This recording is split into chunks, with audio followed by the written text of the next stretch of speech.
What's up you guys, it's Graham here. So it's been about 2 weeks since I posted an update on the status of the home renovation and yeah, geez, this is the episode that I'm sure everyone has been waiting for. Remember how I mentioned in the first video that renovations always cost you more money than you think it will and you will always go over budget? Well, yeah, I've already gone over budget. Way over budget. Way more than I was expecting, and this is now going to be costing me over $100,000 to make it look good again. So I'm going to be breaking down exactly how much this is going to be costing me, how I'm planning to scale back on a few things to save a little bit of extra money, and then I'm going to answer the question that everyone wants to know: what is going to be the ROI for a renovation like this and how much it's going to be costing me, and also how can you smash the like button for the YouTube algorithm if you have not done that already. Seriously, it really helps out a lot, so if you wouldn't mind, just gently tapping the like button really helps out. And with that said, let's get into the video. But first, let me bring everyone up to speed. I bought this place with a tenant who had been living here already for over 10 years, and by the time I took it over,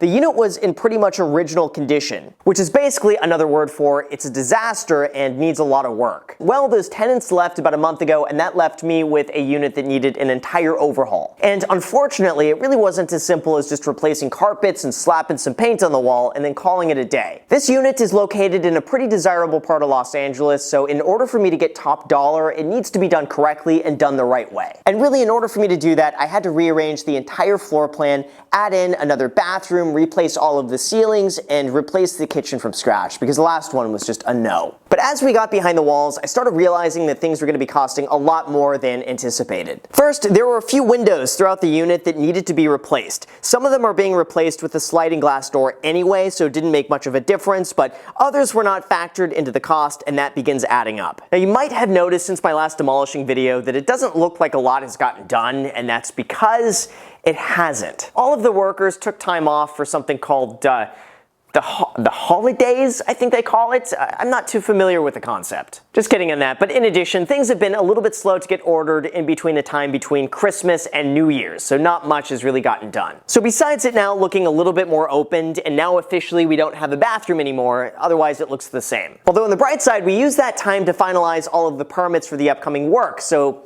yay, that's done. So with that, of course, comes the most important topic of this entire video, and that is budget and how much this is going to be costing me. Because already this is going to be costing me over $100,000, and I'm going to break that down for everyone to see. Now keep in mind, originally I set my remodeling budget around $65,000, just knowing it was going to end up costing more than that, more like $85,000 by the time it was actually done. Because now, after doing 5 renovations, I just always assume things are going to cost more than I expected to and take twice as long to finish. Although this one, I admit, I underestimated a bit too much. Even with my final $85,000 estimate, I was off, and geez, where do I even begin? Now first, we have some of the smaller costs like this lovely porta potty to go out front. See, I said we could just cut cost by having a 5-gallon bucket with grocery bags, but no, apparently there's something called like it's not sanitary or something like that, so porta potty it is. Just kidding, just for the record, that was a joke. So anyway, the porta potty is $175, and then after that, it's $112 a month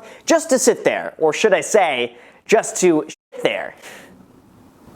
And then we have the cost of demo to get this place looking as amazing as it does today.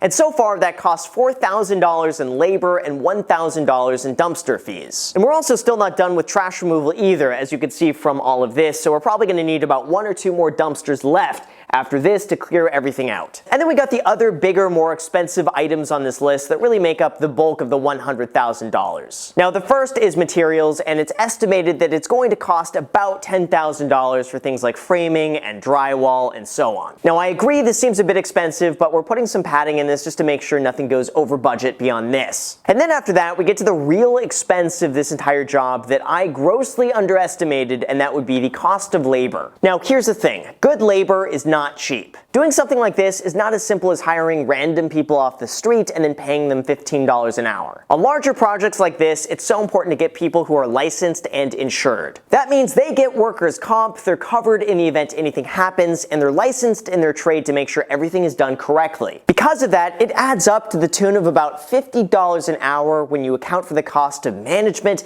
payroll, insurance, and everything else. Plus, the contractor I hired has to make a bit of money on top of that, so that's about on on par with what to expect. And that was honestly way higher than what I anticipated, and one of the reasons it went so much over budget. Because in total for this entire project, I'm looking at about $40,000 worth of labor alone. Now yes, this is a lot, but at the very least I get the peace of mind knowing it's all going to be done correctly, it's all done to code, I don't have to worry about any issues, and it's all just going to get done. Besides that, a lot of my other costs were about on par with what I expected them to be, except a little bit more. Like for instance, I had $9,600 allocated towards this kitchen, plus an additional $3,500 worth of appliances. So just right here where I'm standing is $13,000. I also have another $3,200 allocated towards building out this bathroom right here where I'm standing, plus another $2,000 to be spent on tiles and installation. So right here is another $5,200. The master bathroom is another expensive area, and while I'm trying to get the cost down, I'm looking at about $5,500 worth of materials to make this look really nice,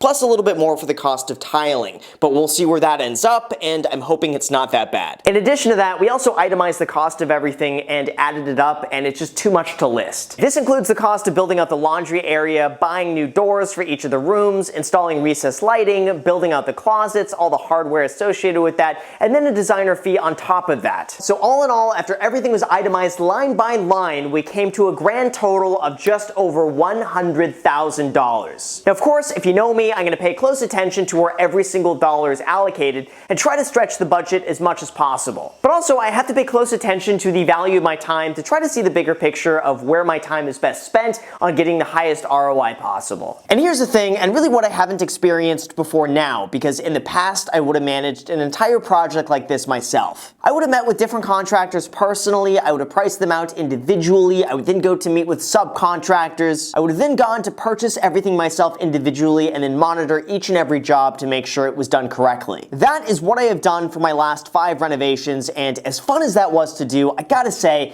it was a grind. And that was a lot of work. This is really the first project where I've realized that, like, wait a second, me going to Home Depot twice a day to go and pick out paint samples is probably not the best use of my time. Going and meeting with subcontractors is probably not going to save me the most amount of money as possible if I could just go and use that same time on other higher yielding opportunities elsewhere. Managing a project is not going to cut costs if that ends up taking my time away from something else that is a better, more higher yielding opportunity. And in the past with other renovations, I would just work myself to the ground, I would stay up as late as I needed to, I wouldn't sleep, and I would cut back on anything else that wasn't as important so I could spend my time doing that. But now I'm finding myself with literally zero free time, so every hour I spend managing this takes my time away from something else I need to be doing. It's almost like thinking to yourself, do you want to make $100 an hour over here or $20 an hour over here, and you can only work 14 hours? What do you want to do? So that's why going into this, I really had the full expectation of trying to streamline this process as much as I possibly could. And even though I'm heavily involved in the design and creative aspects of this, I made sure to hire a really good team that would cover as much of the day-to-day coordination of a project as possible. And that way I could still keep an eye on the project, but still have the time left over to do everything else I need to without missing an upload on YouTube and letting anything else fall to the side. And I gotta say, it is nice to let somebody else take the responsibility off of my shoulders, and even though it costs more money up front, it should save me way more time that I could spend doing other things like trying to get you guys to smash the like button for the YouTube algorithm and trying to find another property to buy. Stay tuned on that one, by the way. I'm hopefully getting a little bit close. Just keep your fingers crossed and I will keep you guys posted. But anyway, in terms of my ROI for a project like this, even though I'm spending more money than I originally thought,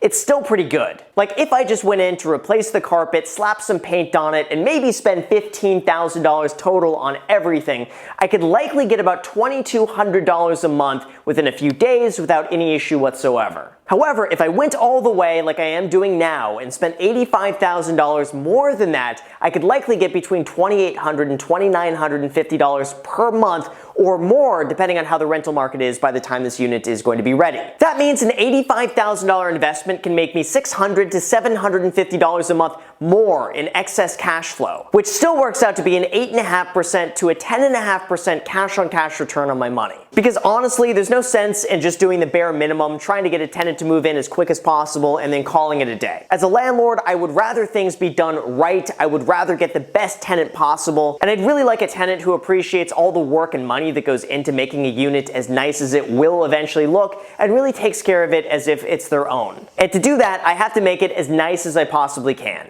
And then finally, one more thing I want to address. A lot of people have been mentioning that these videos will just end up paying for the renovation. And trust me, if that were the case, that would be absolutely amazing. But for some reason, I'm still trying to figure this out, these renovation videos have a really low CPM, which means I don't get paid a lot of money on these videos compared to anything else that I do. For anyone who's wondering, these renovation videos make me about 30 to 50% less money than if I did an investing or credit card video, for instance. So in terms of me using my time to make all of this money back, these videos aren't really the best way to do it. Instead, I make videos like this because I really have a lot of fun covering the intricacies of real estate investing and being able to show you guys the process between turning a place looking like this into something that hopefully looks amazing. Plus, I get a lot of personal satisfaction from fixing a place up and then handing the keys over to someone who really enjoys it and wants to live there. Plus, it's really cool to see how many of you guys enjoy watching the process come along, and we could all be a part of the journey from the way it looks right now to hopefully how it will look in about 2 to 3 months from now. And making these types of videos is really exciting for me and gives me a chance to make other content that's just a little bit different from my normal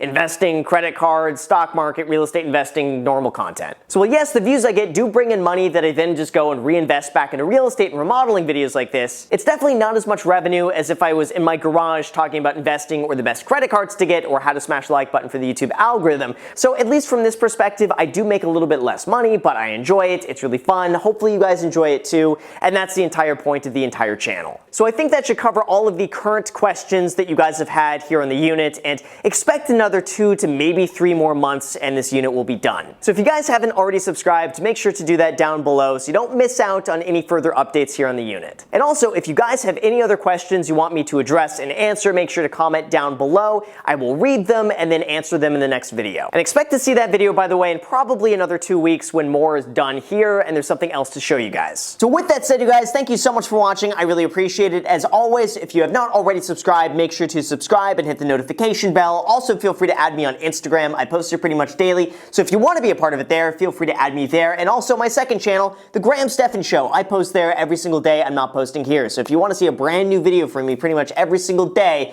make sure to add yourself to that. And also, if you guys want 2 free stocks, use the link down below in the description. Webull is going to be giving you 2 free stocks when you deposit $100 on their platform. And one of those stocks is going to be valued up to $1,400. So if you want a great app to use for free stock trading, plus you want to get 2 free stocks, just use that link in the description. Enjoy your 2 free stocks. Let me know what you get. Thank you so much for watching, and until next time.